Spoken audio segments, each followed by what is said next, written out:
एक छोटे से गांव में अली और रोहन दो दोस्त रहते थे। दोनों मजदूरों के बेटे थे और स्कूल भी साथ जाते थे। एक दिन स्कूल से वापस आते वक्त उन्हें रास्ते में एक चमकती हुई सोने की चेन मिली।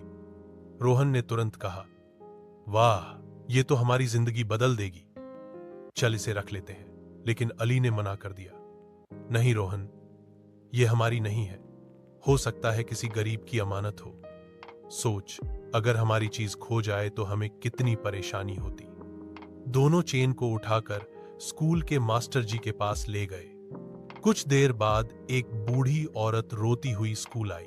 उसने कहा कि उसकी चेन रास्ते में खो गई थी, जो उसने अपनी बेटी की शादी के लिए संभाली थी। जब मास्टर जी ने चेन उसे वापस दी तो उसकी आंखों में आंसू आ गए। उसने अली और रोहन को दुआएं दी और कहा, बेटा, इंसान की असली पहचान उसकी ईमानदारी है। आप दोनों ने आज सबको दिखाया कि सच और अमानतदारी सबसे बड़ी दौलत है। कहानी का नैतिक: सच और ईमानदारी हमेशा इनाम लाती है। झूठ और लालच से कभी बरकत नहीं होती।